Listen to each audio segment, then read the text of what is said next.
มือไหว้เจ้าพี่นายน้องที่เคารพทุกท่านครับสารธรรมกำเมืองครับปิกมาปะกับเจ้าพี่นายน้องเฮาแล้วนะครับอยู่จากกันที่นี่ด้วยเรื่องราวสาระที่มีอยู่ในธรรมเมืองของเฮานะครับวันนี้ก็ปิกมาอู้จากันกับป่าสเปียนคำครับทำข้าวที่ตังพ่ออาจารย์ทวีเขื่อนแก้วของจังหวัดลำปางนะครับเนาะได้เรียบเรียงเอาไว้ครับผมเอาเนื้อหาสาระที่มีอยู่ในธรรมเนี่ยนะครับมาเล่ามาอู้มาจ้าให้กับเจ้าพี่นายน้องของเฮาได้ฟังกันนะครับเนาะก็ฟังกันไปม่วนกันไปครับประเดี๋ยวนี้นะปุ่นนู่นนะครับแถลงเป็ดไม่ใช่แถลงนะครับเนาะกับเป็ดของตัวเก่าเป็นไวยกันนู่นนะครับประเดี๋ยวนี้ไปนอนกับน้องเปิ้นนะครับเนาะ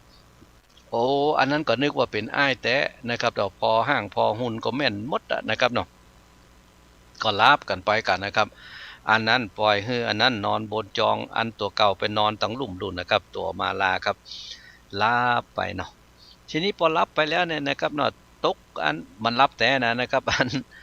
มาลานี่รับแต่นะครับแต่ตัวของบ้าอ้ายนี่นะครับในเป็ดของไวยกันนี่มันรับบัดแต่ครับมันแต่งรับบัดได้พอมันแต่งรับไปแล้วเนี่ยนะครับเนาะดึกดื่นเกินคืนมาเนี่ยนะครับอันพออันนั้นรับลมไปแล้วเนี่ยนะครับเนาะก็ลุกขึ้นมากันนะครับพอลุกขึ้นมาแล้วเนี่ยนะครับก็อันมาว่ากถากะนะครับพอว่าคาถาแล้วเนี่ยนะครับก็กับเป็ดของตัวเก่าปิกมาเป็นตัวของสุวรรณวงศากันนะครับโอ้มันตึงห่างเหมาะหุ่นงามอยู่แล้วหลุนนะครับเนาะทีนี้ปิกเป็ดของตัวเก่ามาแล้วเนี่ยนะครับเนาะก็มาอุ้มเอาตัวของอีล่ากำลังนอนรับอยู่ดีๆเนี่ยนะครับเนาะอันนี้ก็มาอุ้มเปิ่นขึ้นบนจองแหละนะครับขึ้นบนเตียงบนจองพวกนั้นนะครับเนาะ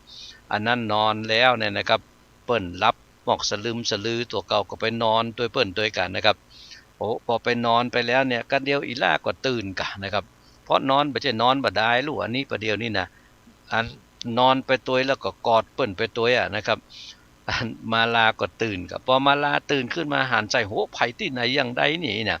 กำแรกก็กึดว่าเป็นตัวของบ้าอ้ายอันเป็นไวยกันโหพอทำกรรมโหบัดใจเฮ้ยนะพอหันใจว่าบัดใจแต่อันนั้นนะครับเนาะเอาล่ะกับประเดี๋ยวนี้นะครับเนาะก็เลยเดือดร้อนกันนะครับโหไผที่ไหนยังใดกันนี่หายนะ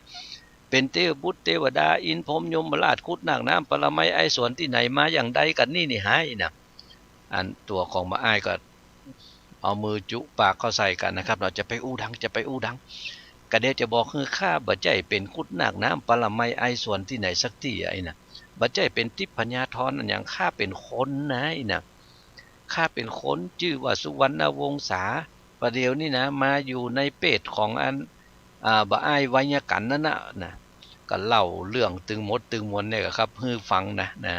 ตัวเก่าปัดเข้ามาในแพะในป่าเป็นอันอย่างตั้งหลายอย่างใดป้องประเด็นนี้ได้ฆ่าตัวของไวยกันไปแล้วนะประเด็นนี้นะแล้วก็มาแปลงเป็นไวยกันแปลงเป็นพี่อ้ายมาประเดี๋ยวเนี่ยขอจะไปว่าฮืออ้ายเป็นคนหายแต่เนิ่นนะอู้จ่าไปรุ่นนะครับเนาะ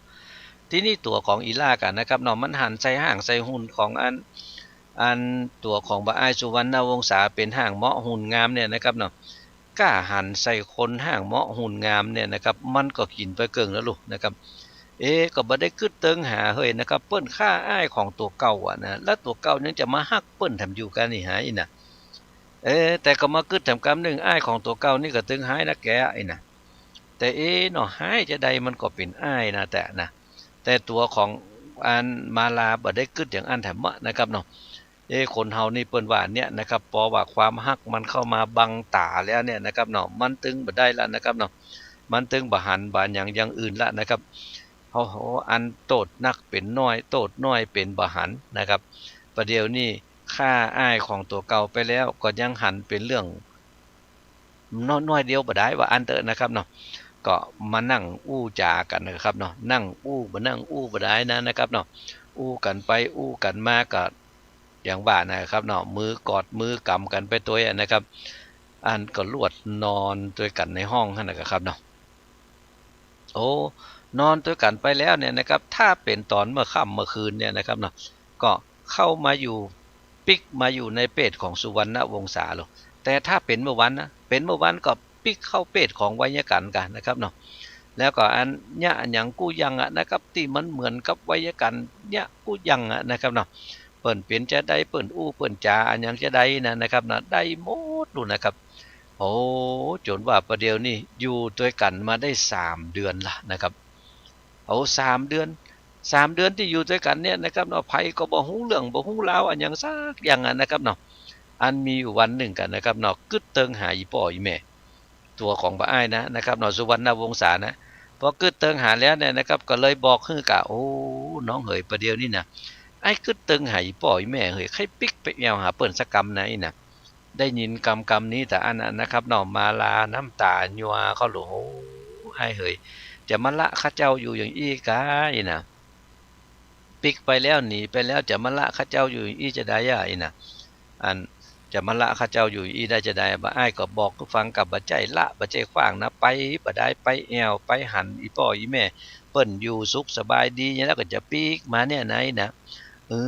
ข้าเจ้าตึงบ่เอาโลถ้าจะไปข้าเจ้าขอไปตัวเตอะอีน่ะข้าเจ้าขอไปตัวจะเป็นจะตายจะได้ก็ขอไปตัวเตอะอีน่ะ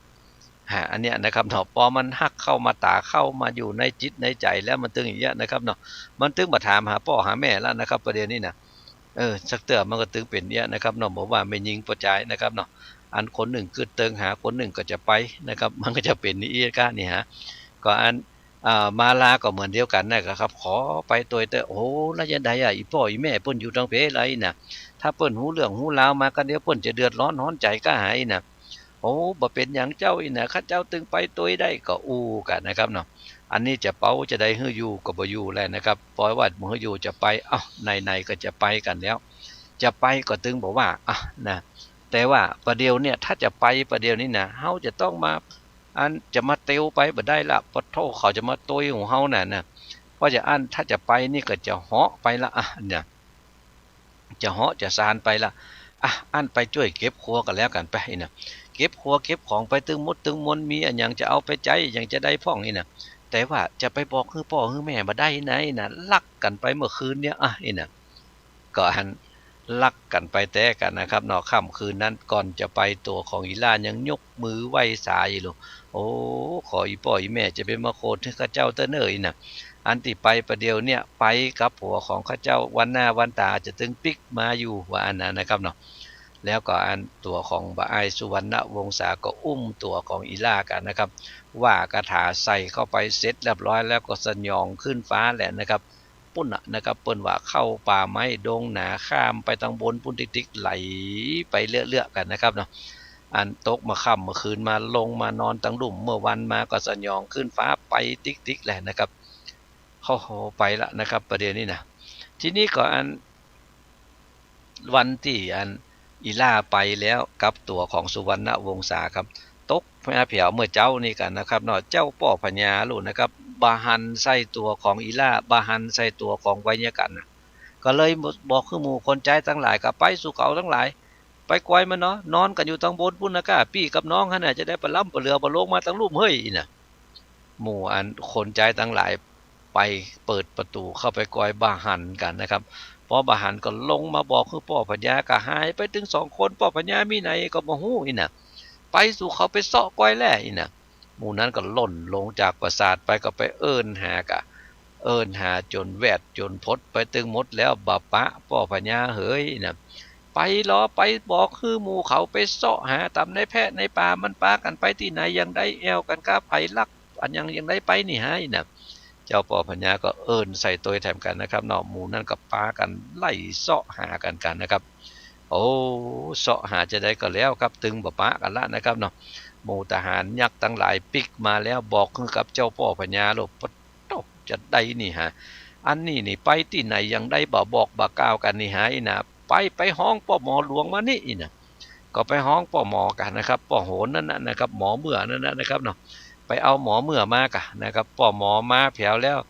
อันนี้ก็บอกคือฟังกับลูกข้าตึง2 คนประเดี๋ยวเนี่ยมันไปที่ไหนยังได้นี่หายนะโอ้อันนี้มาลงเลขลงยันก้อยแล้วเนี่ยนะครับพอไปพอมาโอ้เจ้าป่อพญาอันที่ไปที่หันที่ปะกันอยู่ถึงวันนั้นนะมันบ่ใช่ลูกป่อพญาลูกนั่นนี่นะโหบัดใจได้จะได้ก็หันอยู่มันลูกเขาน่ะมันบัดใจนะมันมีคนหนึ่งแถลงเป็ดมาเป็นลูกป่อพญาปอนี่ล้อเนี่ยเลขมันบอกเนี่ยประเดี๋ยวเนี่ยอีน่ะ แล้วประเดี๋ยวเนี่ยปากันไปปุ้นแล้วนะปุ้นนะออกกันไปตั้งเส้นต่างเนี่ยนะตะวันตกแจงเหนือเนี่ยประเดี๋ยวเนี่ยอีนะโอ้ป่อปัญญาแต่ว่านะอันที่มันไปนี่นะประเดี๋ยวนี้ไหนนะอันลูกของป่อปัญญานี่นะมันมีโจกใหญ่เนอะโอ้บ่ถ้าไปตัวหามันได้นะโอ้บอกว่าบ่ถ้าไปตัวหามันนะแต่อันนั้นนะครับเนาะป่อปัญญาตึงบ่เอาลูกอ๋อก็มันลักลูกข้าไปบ่ให้ไปตัวหาได้จะได้ไอ้นะไปหมู่เฮาทั้งหลายไปฆ่ามันให้มันตายให้ก็ม้อยน่ะเนี่ยอย่างอี้มันบ่ไว้หน้าไว้ตากันโลยน่ะสั่งให้หมู่ทหารไปเสาะไล่ฆ่าโลดนะครับเนาะทีนี้ก็อันตัวของอันเมียเปิ้นกะนะครับเมียเจ้าป่อพญาไวยากากะโอ้อ้ายเหยอันนั้นมันก็ลูกเฮานะอีน่ะอันที่หนีไปตัวนั่นมันก็ลูกชายเฮาลูกอีน่ะโอ้บัดท่าเนี่ยน่ะบัดท่าไปย่างให้เขาอ่ะอันกำป่อหมอเปิ้นก็ตึงว่าหรือวันล่าวันรุ่นเขาก็ตึงปิกมากันอยู่นะอีน่ะโอ้ข้าว่าบัดท่าไปย่างหยังให้เขาว่าไปอีน่ะอันนั้นก็อันเมียว่าโลดนะครับพอเมียว่าก็เลยโมโหจะว่าจะได้ก็เอาสูว่าอันก็ตามใจสูเด้อเนออีน่ะสูว่าเนอเอาสูว่าก็แล้วก็เนออีน่ะก็อันปล่อยฮือไปกันนะครับเนาะทีนี้อันตัวของมาลานี่นะครับเนาะอันป่อพญาคือป่อพญาไวยากาเนี่ยนะครับได้เคยตกปากหับกรรมกับป่อพญายักษ์ที่เป็นเปื้อนเดียวเซียวกันคือป่อพญายักษ์มีป่อพญายักษ์อยู่บ้านเมืองแถมบ้านเมืองหนึ่งอันชื่อว่าอันเจ้าป่อพญาทมินเจ้าป่อพญาทมินเนี่ยนะครับเนาะเปิ้นมีอันลูกชายของเปิ้นลูกนะครับเนาะมีลูกบ่าวชื่อว่าอันผานรงค์อันผานรงค์เนี่ยนะครับอายุได้16ปีเหมือนกันนั่นนะครับเนาะเต้าเดียวกันนั่นนะทีนี้ก็อันเคยจ่ากันเอาไว้ว่าอันเสี่ยวเหยถ้าเฮานี่นะมีลูกอันสูได้ลูกประจายค่าได้ลูกไม่ยิงหรือถ้าไม่อันค่าได้ลูกประจายสูได้ลูกไม่ยิงเฮาจะฮื้อเปื้อนเฮาเนี่ยเฮาจะฮื้อลูกเฮาเนี่ยได้กินแขกแต่งงานได้อยู่ด้วยกันหน่อยนะและทีนี้ก็อันปอว่าไปปกบ้านคลองเมืองแล้วเนี่ยนะครับเราก็มาหู้ข่าวกันเหมือนกันกะเคยมาอู้มาจากันเหมือนกันลูกตามกรรมที่เคยตกลงกันไว้ประเดี๋ยวเนี่ยข้าได้ลูกประจายสูปุ้นมีลูกไม่ยิงเฮาจะฮื้อเขาถึง2คนเนี่ยได้อยู่ด้วยกันเนี่ยนะอันนี้เป็นกรรมที่เคยอู้เคยจากันไว้ลูกนะครับเนาะทีนี้ก็อันตัวของเจ้าป่อพญาธมิลมานก็เลยมีอยู่วันหนึ่งครับก็เลยปาเอาลูกของตัวเก่าผ่านลงนี่นะครับเนาะไปแอวหาลูกนะครับเพื่อว่าจะไปแอวไปใจไว้สักคำให้นะว่าประเดี๋ยวเนี่ยตึงดีละก้า16แล้วลูกดีว่าจะได้มาอันเป็นกู้ผัวตัวเมียกันละก้านี่หายนะก็เลยปากันสัญญองขึ้นฟ้าปุ้นกันนะครับไปที่ปัปปตาคีรีปุ่นนะก็ไปหาเจ้าป่อพญาแหละนะครับโอ้พอไปปะใส่หน้าเจ้าป่อพญาอันบรรยากาศแต่อันนั้นนะครับเนาะปะเจ้าป่อพญาเล่าให้ฟังแหละประเดี๋ยวเนี่ยบ่มีละลูกสาวข้าไผบ่ที่ไหนบ่ฮู้มันลักมันไปแล้วนะประเดี๋ยวนี้ไหนนะพ่อหมอเปิ้นว่ามันซื่อหน้าไปตะวันตกแจงเหนือเนี่ยอีน่ะพอได้ยินคำอย่างอันแล้วเนี่ยนะครับเนาะฮ้อนขึ้นหน้าวึดๆแล้วครับเนาะเจ้าป่อพญาทมินกับอันผ่านลงครับเจ้าบ้านเจ้าเมืองยักษ์แถมตีหนึ่งซึ่งก็ได้หมายตากันเอาไว้แล้วว่าจะฮื้อเป็นกู้เป็นกิมกันเนี่ยนะครับเนาะพอหูอย่างอันแล้วเนี่ยนะครับบ่ม่วนอกบ่ม่วนใจละนะครับเนาะเดี๋ยวละบ่ม่วนอกม่วนใจไว้ก่อนนะครับเนาะฟังเพลงกันสักเพลงก่อนกันเดี๋ยวเฮาก็ปิกมาอู้จากันต่อครับฟังเพลงก่อนครับเชิญเลยครับ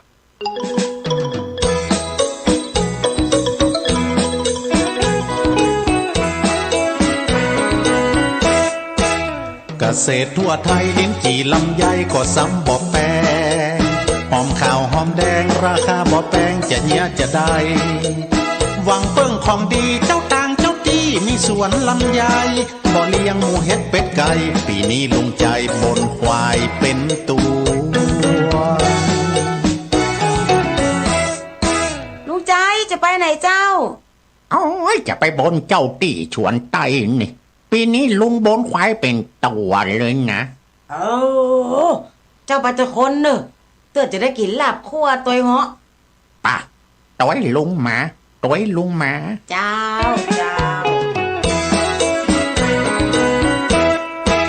กราบไหว้วันทาที่ผ่านมาต้องขอโทษที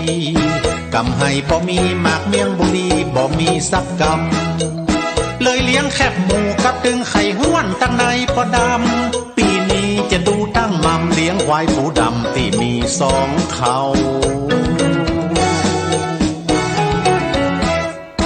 นั่งลงนั่งลง เจ้าเจ้า นั่งดีๆกะ โอ้ยยังหมอ อ่ะไหว้ตัวลุงเนอะ เจ้าเอาไว้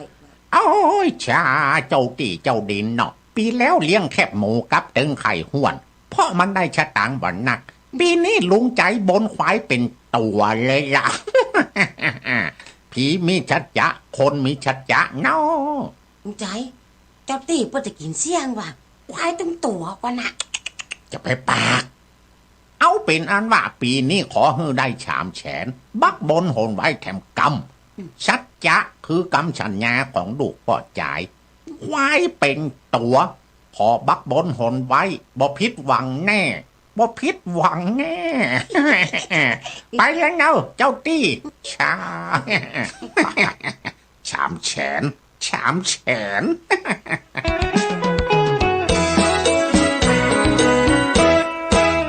หัวใจจะวายเหลียวพอลำไยก็สำคัญสัญญาที่มีบนไว้อย่างดีจะเนี้ยจะได้คำว่าสัจจะเป็นคำสัญญาของลูกพ่อใจถึงแม้นบ่มีกำให้ปีนี้ลุงใจเลี้ยงควายตึงตัว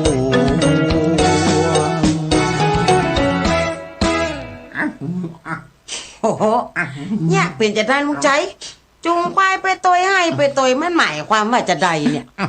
ก็บ่ให้ได้อย่างใดกูบนควายตึงตัวจะเอา300,000ตั้งเนาะ แล้วได้จะได้ลุงใจ 2 บัญชีน้อยเหลือปีแล้วก่อนมึงว่า มาล่างจะได้เลี้ยงแค่หมูกับไข่หัวนะค่ะ คำว่าชัดจะคือสัญญาของลูกพ่อยายกำเชือกไว้กำโอ้ยเจ้าตีเจ้าดินเนาะอันนี้เขียงเนาะอันนี้มีดเนาะอันนี้ผักไผ่หอมดวนเนาะอันนี้พริกยำลาบอันนี้ผักกับลาบอ๋อมาเพื่อเอาเชือกมามัดตรงนี้ จะได้เหมาะ อันนี้ควาย1 ตัวเป็นเนอะที่บักบนหนไว้นะเอาควายปูดำคุกเข่าลงสวัสดีเจ้าตี้บัดเดียวนี่นอควายก็หูกำเหียเสียดายแต่มีดมินิเขียงมินิอุปกรณ์ยำลาบมินิแล้ว เต่าแก๊สเอามาตัวก็ถ้าบ่าเอามาก็ดองไฟหื้อก เหรอเจ้าตีฆ่าควายคนเดียวเนอะลาบคนเดียวยำคนเดียวกินคนเดียวเนอะแล้วกินอิ่มทำตามชัดจะที่บักบนหนไว้แล้วนะบึดเมื่อแรงลุงใจอย่าออกมายื้อแถมก นั่น ำเอาควายมามัดนี่แล้ว ถ้าบ่ฆ่าบ่ลาบก็จะเอาปิกเมื่อบานเหียเข้าใจดอก โอ้โหใจเย็นใจ บาย เย็น บาย ใจเย็นลูกใจ ไปก่อนแล้วเนอะ ไปปิ๊ก ไป ำโอ้วายตัวนี้ก็หูกำเหียกินบะโลงเหียก้า นะครับเราฟังเพลงกันไปแล้วปิกมาอู้จากันต่อครับสาระธรรมกำเมืองผมวิโรจน์อินทนนท์กำลังอู้จากับเจ้าพี่นายน้องของเฮาในช่วงเวลานี้กันอยู่นะครับ FM 104.50 คลื่นเพื่อการศึกษาพระพุทธศาสนาและวัฒนธรรมวัดฝ่ายหินอำเภอเมืองจังหวัดเชียงใหม่ครับเป็นแม่ข่ายถ่ายทอดเสียงนี้ไปตามตั้งสถานีวิทยุเครือข่ายกัลยาณธรรมหลายๆสถานีด้วยกันนะครับขอบคุณสถานีวิทยุกู้สถานีครับที่ได้เอื้อเฟื้อให้รายการสาระธรรมกำเมืองออกอากาศให้กับเจ้าพี่นายน้องของเฮาได้ฟังกันนะครับเนาะก็ไปกันละกันนะครับเนาะประเดี๋ยวนี้นะครับไปที่ไหนนะครับไปบ้านไปเมืองเปิ้นปอหูข่าวอย่างอันแล้วเนี่ยนะครับโอ้บัดได้ละประเดี๋ยวนี้จะไปตยบอกหมอกคือมันสกรรมมาไปทางใดเนี่ยไปทางเนี้ยเนี่ยหมอเปิ้นบอกว่าไปทางนี้นะน่ะพอหมอเปิ้นบอกว่าไปทางนี้ก็เลยเอาล่ะครับเนาะปิกมาบ้านเมืองของตัวเก่าสั่งเกียมตับลุ่นนะครับไปเฮาจะออกกันไปทางเนี้ยจะไปตยหาสกรรมมันจะสักหมอกใดอ่ะน่ะ เพราะว่ามันจะซักหมอกใดก็เลยปากันไปกันนะครับเนาะปดปากันไปหลุ่มล่ำเลยนะครับทีนี้พอมันไปหมู่นักเนี่ยนะครับเนาะอันมันจะเหาะไปสัญญองไปกล้าซองตัวไปบ่ได้ก็บ่ได้แหละนะครับเนาะก็จำเป็นได้เตียวไปด้วยกันทั้งหมดนะครับเนาะหมู่ทหารทั้งหลายก็ลุ่มล่ำก็สัญญองขึ้นฟ้าไปก็ดีแล้วลูกก็ดีได้จะได้นะครับเนาะก็ขนาดว่าอันเจ้าป่อพญาไวยากาเนี่ยนะครับมีอิทธิฤทธิ์นักหนาปาป้านก็ยังสู้มันบ่ได้ไอ้นี่ยังมาแถลงเป็ดเป็นไวยากันโอ้แล้วก็มาอุ้มเอาลูกสาวเปิ้นไปก็แสดงว่ามันจะต้องเป็นคนที่มีอิทธิฤทธิ์มีคาถาอาคมอันอย่างนักไก่นะจะต้องเอาหมู่ลูกน้องป้องปายไปตัวนักอีนะพออย่างอันแล้วเนี่ยนะครับเนาะเอาก็เลยปากันไปลุ่มล่ำเลยนะครับเนาะบ่อายครับถ้าเมื่อวันก็สยองขึ้นฟ้าถ้าเมื่อคืนเนี่ยนะครับเนาะก็ปิกกันลงมานอนตั้งลุ่มเนาะ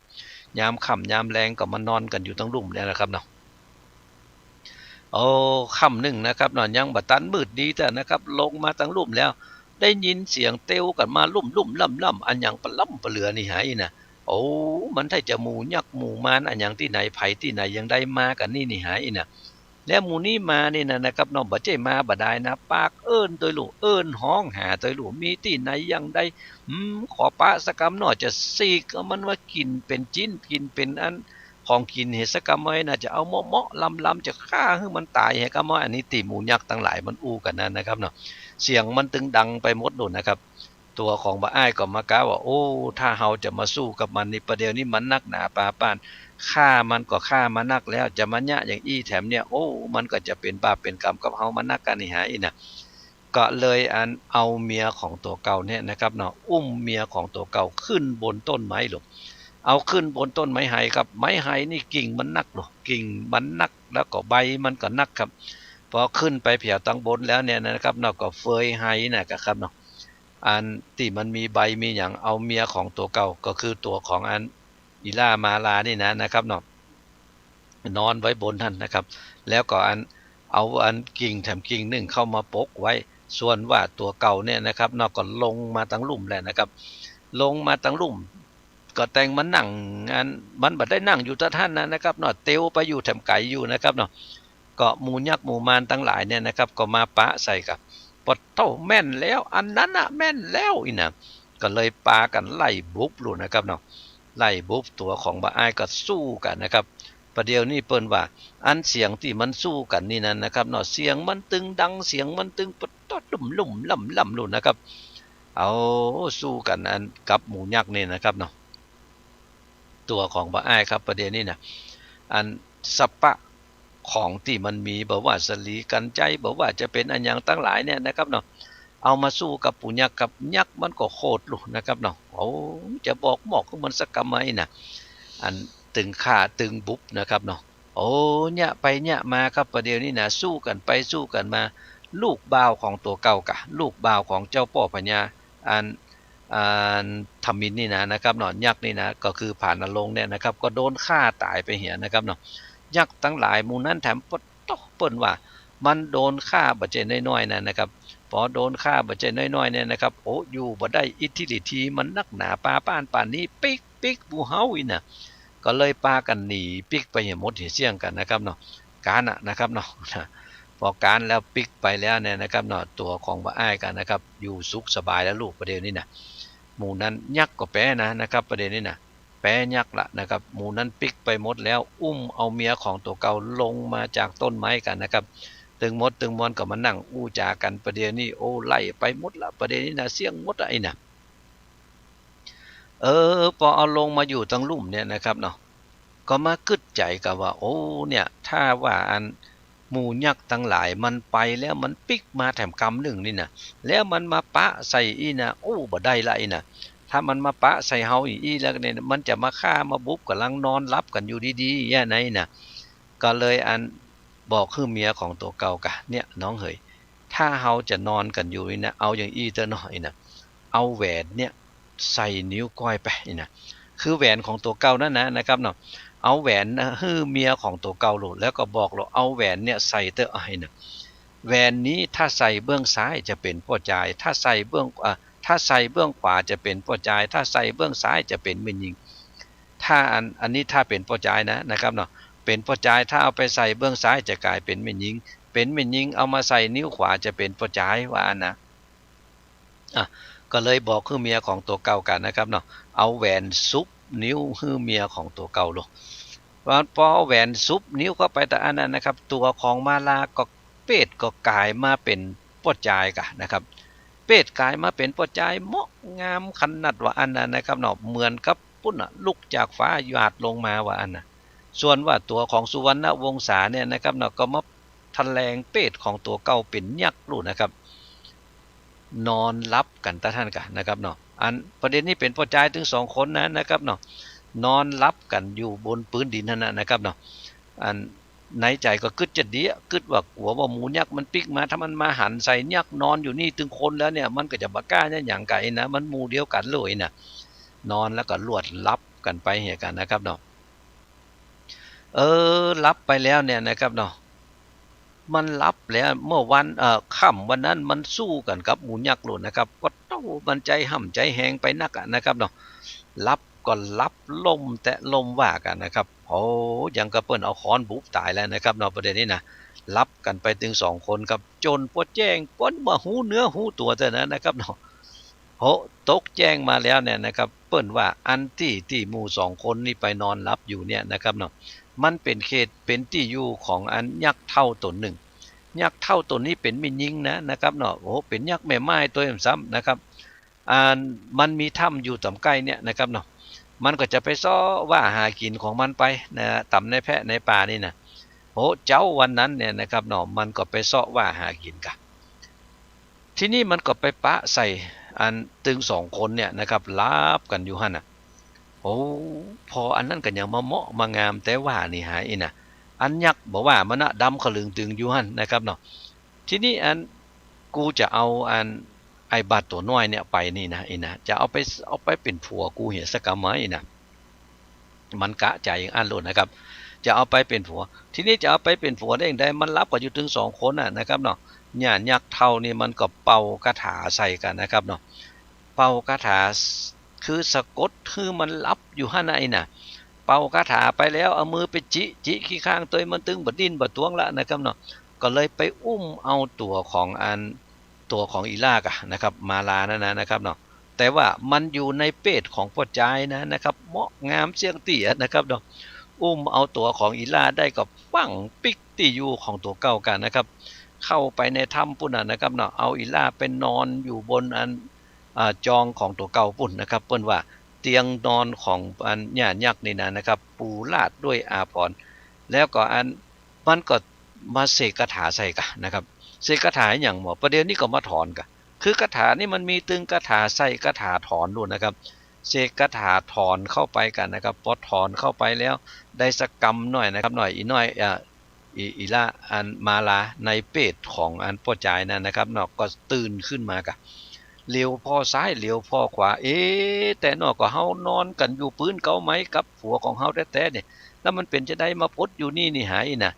ก็มาเงืดใจของตัวเก่าแต่ว่าพอไปพอมาปะใจไม่ยิงคนดึงมันนั่งอยู่ข้างๆมาไล่เลี้ยงเอาไปเอามาแต่ดอกมันถ้าจะเป็นอย่างอี้กันนี่หายน่ะก็เลยมาถามก็เก่าโอ้มันเป็นจะใดอันยังได้กันนี่หาน่ะประเดี๋ยวนี้นะน่ะก็เลยถามตัวของอีลากะนะครับบ่ใช่อีลาถามญายักษ์นั่นนะครับเนาะญายักษ์ก็เลยบอกให้ฟังกะโอ้แต่เนาะอันนี้ก็เลยมากึดใจของตัวเก่าลงแต่เนาะอันนี้นี่ญานี่มันบ่ใจกะนี่ฮะมันถ้าจะเป็นยักษ์แถลงเป็ดมาไหนน่ะถ้าเฮาจะมาว่าเรื่องตามความจริงไปแล้วเนี่ยเฮาจะมาเอ็กอักใส่มันเนี่ยเดี๋ยวมันจะมันยับเฮากินคำนี้ให้กะน่ะโอ้อย่างอี้บ่ได้ละมันต้องอู้จากับมันดีๆกะน่ะทะลิอู้จากับมันดีๆกันแล้วกันเถอะแล้วเรื่องอย่างอื่นเฮาค่อยไปว่ากันมื้อลุ้นกันแล้วกันนะน่ะก็อีลาก็กึดใจของตัวเก่าอย่างอันแล้วเนี่ยนะครับเนาะทีนี้ก็อู้จากับญายักษ์เนี่ยครับเนาะอู้จากันดีโลโอ้น้องเป็นจะได้อันยังได้กันนี่หายน่ะพออู้จากันดีแล้วเนี่ยนะครับเนาะมันก็เชื่อไปตามนั้นกันนะครับประเดี๋ยวนี้มาอู้จากันดีแล้วนะครับโอ้เสียดายครับเวลามันหมดเสี่ยงกันไปแล้วนะครับเนาะเอาวันหน้าวันตาก็ปิกมาฟังกันต่อกันแล้วกันนะครับ วันนี้ผมวิโรจน์ อินทนนท์ขอล่ำลาเจ้าพี่นายน้องของเฮาไปด้วยเวลาเพียงแต่อีกก่อนนะครับโชคดีมีใจเป็นของเจ้าพี่นายน้องเฮาจุพู